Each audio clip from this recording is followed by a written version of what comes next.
Topik pertama, sosiologi bahasa. Secara etimologinya, sosio merupakan perkataan Latin yang bermaksud berkongsi.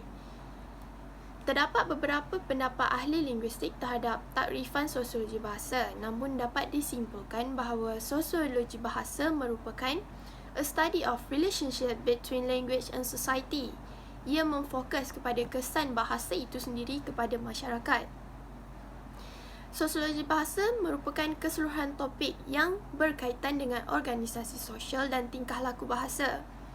Terdapat beberapa bahagian dalam sosiologi bahasa iaitu sosiologi bahasa deskriptif, normatif, dinamik dan gunaan. Sosiologi bahasa deskriptif ialah bahagian yang membincangkan tentang siapa penutur bahasa apa, kepada siapa dan bila serta untuk apa. Bahasa yang dimaksudkan adalah dari segi ragam, laras atau variasi bahasa itu sendiri. Seterusnya, sosiologi bahasa normatif membincangkan tentang norma penggunaan bahasa. Ia menentukan standard yang ditentukan dalam penggunaan bahasa itu sendiri. Standard dalam bahasa ini ditentukan melalui beberapa aspek, iaitu caranya, iaitu lisan ataupun tulisan, tata bahasanya dari segi morfologi atau sintaksis, dan juga larasnya yang merupakan gaya dalam penggunaan sesuatu bahasa. Sosiologi bahasa dinamik merupakan sosiologi bahasa yang bertujuan untuk menjawab persoalan apakah yang menyebabkan perubahan pada kadar penggunaan bahasa yang berlainan dalam organisasi sosial dan tingkah laku terhadap bahasa itu sendiri. Sosiologi bahasa gunaan pula merupakan sisi praktikal dalam bidang kajian sosiologi. Topik kedua, perancangan bahasa. Jadi, apakah itu bahasa? Dari segi pragmatik, ahli-ahli linguistik bersetuju bahawa bahasa merupakan satu sistem yang menghubungkan maksud kepada bunyi, sama ada ia berdasarkan aksi penutur atau pendengar itu sendiri. Hal ini kerana manusia mempunyai beberapa makna yang ingin disampaikan melalui pengucapan bunyi yang tepat, maka ia dapat difahami. Jadi, apakah kepentingan bahasa itu sendiri? Kepentingan bahasa merupakan lambang kedaulatan negara, alat penyatuan, lambang pemisah dan juga alat keefisienan. Terdapat beberapa masalah dalam bahasa, iaitu hubungan timbal balik antara kod bahasa dengan bahasa, hubungan kod bahasa dengan pola-pola sosial yang lain, iaitu kata-kata yang mempunyai makna polisemi, hubungan dengan komunikasi bukan verbal, pemilihan, pembakuan dan juga lain-lain. Seterusnya, perancangan yang dilakukan terhadap bahasa. Perancangan bahasa merupakan perbuatan melakukan sesuatu tindakan dengan diatur terlebih dahulu terhadap tabiat manusia dan keperluan manusia itu sendiri. Ia berkaitan dengan cara berkomunikasi, menyampaikan idea dan jati diri bangsa dan negara. Terdapat beberapa definisi yang diberikan oleh tokoh-tokoh terhadap perancangan bahasa. Antaranya iaitu Halls pada tahun 1951 menyatakan perancangan bahasa ialah penerapan sains linguistik kepada polisi kerajaan untuk menyelesaikan masalah dui bahasa. Terdapat juga istilah-istilah yang dinyatakan dalam perancangan bahasa ini iaitu glottopolitics, language engineering, language development and language planning.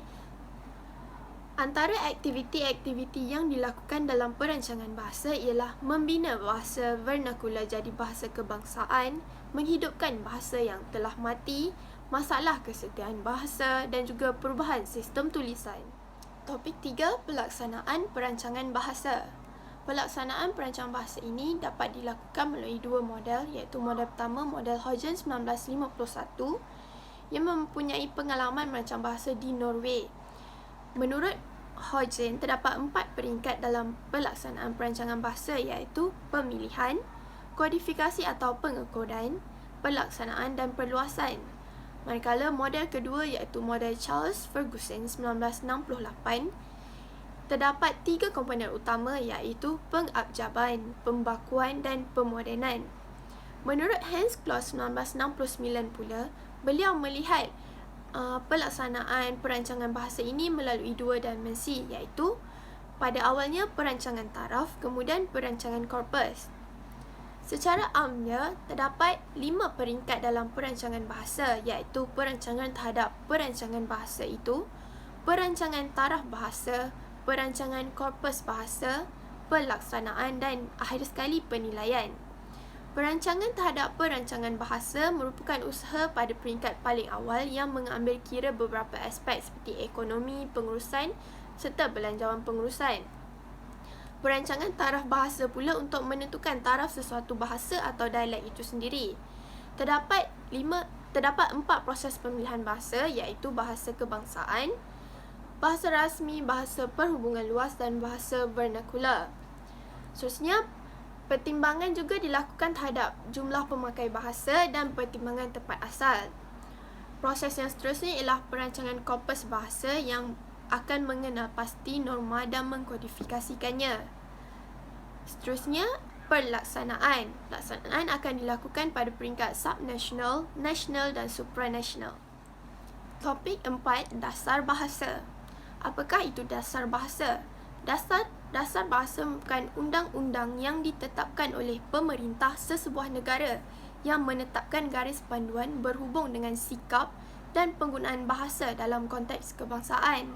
Terdapat 2 komponen dalam dasar bahasa, iaitu penentuan bahasa kebangsaan dan menempatkan kedudukan bahasa-bahasa lain berdasarkan fungsi masing-masing. Tujuan dasar bahasa dilakukan adalah sebagai untuk menunjukkan identiti negara sebagai alat penyatuan, alat kehabisanan dan kemodenan. Penentuan bahasa dapat dilakukan melalui 2 pendapat, iaitu Fishman dan Hans Kloss. Menurut Fishman, ia melakukan penentuan dasar bahasa berdasarkan tipologi. Menurut Fishman, terdapat 3 jenis, iaitu jenis A, jenis B dan jenis C. Jenis A merupakan bahasa yang tiada tradisi agung dan diambil dari penjajah, manakala jenis B merupakan bahasa yang ada tradisi agung dan bahasa pribumi atau dipribumikan. Jenis C pula bahasa yang mempunyai lebih dari satu tradisi agung. Pendapat kedua pula yang melakukan dasar bahasa melalui penentuan berdasarkan tempat asal dapat dilihat berdasarkan endoglosik, exoglosik dan juga campuran. Di Malaysia, penentuan dasar bahasa merupakan penentuan jenis B, iaitu pendapat daripada Fishman, kerana bahasa Melayu mempunyai satu tradisi agung dan bahasa Melayu merupakan bahasa kebangsaan. Tradisi agung di Malaysia dapat dilihat berdasarkan sejarah politik, kepercayaan, kesusasteraan dan juga undang-undang. Topik 5, perancangan korpus bahasa. Perancangan korpus bahasa dilaksanakan melalui kodifikasi bahasa dan perluasan bahasa. Bahasa baku merupakan satu ragam bahasa yang digunakan untuk keperluan rasmi dan formal. Ia sama ada dalam bentuk lisan ataupun bentuk tulisan. Ia berperanan penting dalam sektor pentadbiran, pendidikan, kehakiman dan juga perdagangan. Kelainan baku ini berfungsi sebagai alat pemersatu, fungsi pemisah, fungsi pemberi prestij dan juga fungsi kerangka rujukan. Fungsi kelainan bahasa ini juga dikatakan sebagai berfungsi sebagai komunikasi bahasa, fungsi komunikasi teknis dalam pekerjaan sehari-hari dan fungsi komunikasi teoris. Kelainan baku mempunyai bentuk yang seragam, keseragaman yang tinggi dan perbezaan yang sangat minimal. Pembakuan bahasa menghasilkan penggunaan bahasa yang efisien, rasional dan seragam. Keefisienan kelainan baku dapat dilihat dari sistem tulisan, ejaan, tata bahasa dan perbendaharaan kata. Sistem tulisannya merupakan sistem fonologi bahasa yang sedia menerima pembaharuan. Keefisienan ejaan mewujudkan sistem fonologi tetapi tidak terlalu ketat. Satu huruf hanya mewakili satu fonem dan sedikit pengecualian. Keefisienan tata bahasa dapat mendukung segala konsep dan arus fikiran. Keefisienan perbendaharaan kata dilihat dengan ia mampu menampung konsep sama ada seharian ataupun saintifik. Pemilihan kelainan standard dipengaruhi oleh faktor statistik, faktor sejarah dan juga faktor pengaruh. Topik 6, mekanisme perancangan bahasa. Badan-badan yang terlibat dalam perancangan bahasa di Malaysia ialah Dewan Bahasa dan Pustaka, Jawatankuasa Tetap Bahasa Malaysia, Majlis Bahasa Indonesia Malaysia ataupun Majlis Bahasa Brunei Indonesia Malaysia, Unit Bahasa dan Maktab Bahasa. Dewan Bahasa ataupun DBP merupakan badan yang ditubuhkan untuk memajukan, memperkayakan dan mengembangkan bahasa kebangsaan dan bahasa rasmi negara dalam semua bidang termasuk bidang sains dan teknologi. Dewan Bahasa dan Pustaka menyusun dan menerbitkan kamus dalam bahasa kebangsaan. Jawatankuasa Tetap Bahasa Malaysia merupakan jawatankuasa yang akan menentukan arah dan menyelia pembentukan istilah dan ejaan. Ia menghasilkan pedoman ejaan dan pedoman umum penciptaan istilah.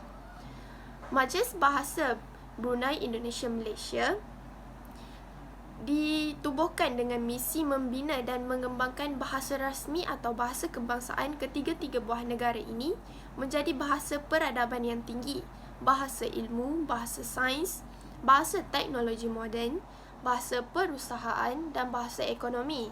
Ia juga mengantarabangsakan bahasa Melayu. Unit bahasa berperanan di peringkat Kementerian Pendidikan. Ia melatih guru untuk mengajar bahasa. Manakala Maktab Bahasa akan menyediakan latihan kepada guru-guru yang memberikan kursus sepenuh masa dan juga kursus dalam cuti. Topik 7. Sistem Ejaan Rumi Bahasa Melayu. Rumi merupakan ejaan yang efisien dan dapat menggambarkan fonologi bahasa Melayu. Ejaan Rumi dapat dilihat dari tahun 1519 dan berkembang sehingga tahun 1972 dan juga sehingga kini. Terdapat bentuk dan peraturan dalam ejaan Rumi ini iaitu 26 abjad, 5 daripadanya merupakan vokal dan 21 daripadanya merupakan konsonan. Vokal yang dapat dilihat ialah huruf A, E, I, O dan huruf U. Terdapat juga diftong dalam ejaan Rumi iaitu 3 jenis diftong, I, Au dan Oi. Peraturan huruf besar dalam ejaan Rumi pula secara amnya kepada nama khas tapi turut terlibat jika menyatakan nama orang pada permulaan ayat, petikan langsung dan lain-lain lagi. Manakala italik digunakan dalam ejaan Rumi apabila sesuatu petikan yang diambil dalam penulisan ataupun nama khusus dan juga nama saintifik. Topik 8. Peristilahan.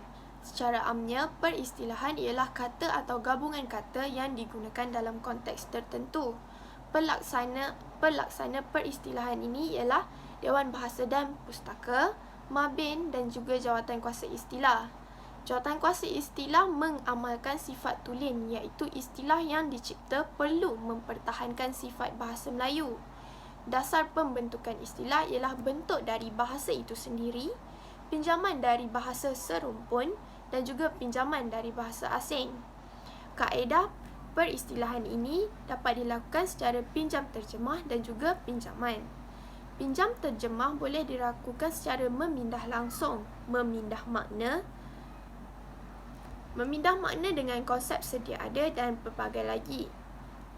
Pinjaman pula diambil secara terus tanpa mengubah kata-kata yang berupa istilah ilmu dan digunakan secara antarabangsa seperti istilah kaji hayat, nama khas berasal daripada nama orang, idiom yang mempunyai pengertian khas, istilah antarabangsa dan juga kata seharian yang popular. Topik 9. Perkamusan. Perkamusan berdasarkan Kamus Bahasa Melayu ialah hal-hal seperti ilmu dan kaedah dalam penyusunan mengenai kamus. Terdapat beberapa jenis kamus iaitu kamus eka bahasa, kamus dwi bahasa dan juga kamus istilah.